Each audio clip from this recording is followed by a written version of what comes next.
Kita ngelihatnya jadi sekarang ya, yang beredar di media dan kemudian yang ditanya, Bu Sari, yang sudah beredar di masyarakat ya, yang viral, kemudian beberapa media juga mengajukan kepada saya.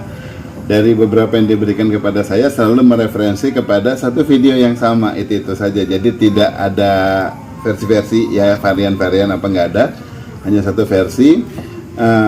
Kemudian paling yang hanya mengiringi adalah dari sampling-samplingnya mengenai kejadian-kejadian tersebut gitu ya. Misalnya kayak ada yang beberapa, akhirnya saya melakukan penelusuran.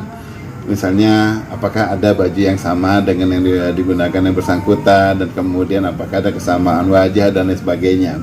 Tentu kita bicara mereferensinya adalah dari videonya itu sendiri, yang dimana ada seorang wanita tersebut yang melakukan oral ya, kita bilang melakukan oral aja gitu. Nah kemudian setelah gitu ya, ada terkesan mau melakukan hubungan intim gitu loh, yang lebih lanjut ya, hubungan badannya. Nah dari sana wajah si wanita, kemudian ya saya mau mencari klarifikasi kemiripannya kepada yang siapa. Dan setelah saya cek dari berbagai yang viral, memang wajah itu juga itu yang sama yang kelihatan di dalam analisa. Dan analisa ini bukan hanya yang mendasar, tetapi juga udah lebih mendetail melakukannya. Ya bahkan mulai menerapkan yang namanya artificial intelligence ya, dalam untuk melakukan pengujian. Karena sekarang gue ngetrennya ke arah sana, jadi saya melakukan coba pengujian ke arah situ juga. Selalu mengacu kepada kesamaannya dengan tokoh wanita yang sedang diperbincangkan gitu.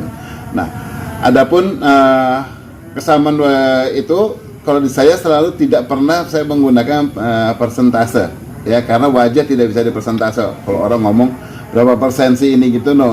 My analysis tidak pernah mengarah kepada sana, karena wajah itu mata kita ini, hidung, mulut, semuanya itu secara satuan kita bisa bilang di sela-sela dibagi-bagi bisa jadi 100 untuk potongan. Tetapi mata mempunyai nilai lebih daripada hidung, dan kemudian komposisi antara posisi organ-organ tubuh yang ada di wajah gitu, itu semuanya tidak bisa dihitungkan pada persentase. Tetapi kalau kita bicara adalah pertanggungjawaban untuk pengujian, apakah itu mengenai kemiripannya dan kemudian apakah itu ada editan atau tidak, itu semuanya lebih mengarah pada untuk analisa digital.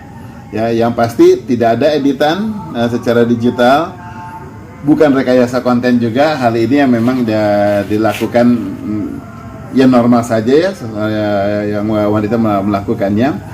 Kesadaran terhadap kameranya juga jelas, mengetahui ada perekaman kamera. Tetapi yang tidak diketahui adalah kelanjutannya dari di sini. Apakah ini tujuannya untuk kebutuhan komersial apa pribadi? Ya, itu yang belum diulas ke sana, karena itu nanti bisa akan dilakukan kalau ini udah kasus lebih mendalam dan kemudian diulas untuk secara hukum kepada orang hukum dan demi hukum. Sejauh itu belum nggak ke sana analisanya. Oke.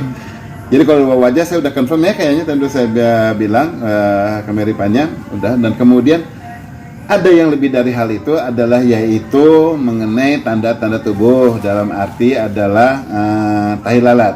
Oke. Ya, kalau diperhatikan si wanita di sini mempunyai 3 tahi lalat yang identik, yang satu sudah jelas real karena sudah kelihatan juga cocok dengan tahi lalat yang tampil di tubuhnya yang ada di video yang lainnya lagi, sempat ada tampil seperti itu. Dan kemudian yang 2 tidak kelihatan di berbagai sampling-sampling yang umum yang di internet. Tetapi kalau hal ini sudah nanti demi hukum ya baru dibuktikan, karena area tersebut juga di area yang bagian intimnya gitu. Jadi ya tahi lalatnya nanti pasti dibuktikan pada saat itu kelihatan. Yang bisa menjadi ciri juga ada piercing ya istilahnya ya, tindikan gitu loh, tindikan yang dipasang di pusar. Cuma kalau tindikan kan misalnya orang bilang bisa siapapun bisa melakukan itu, ya sudahlah kalau itu soal tindikan, tetapi memang ada kesamaan di sana.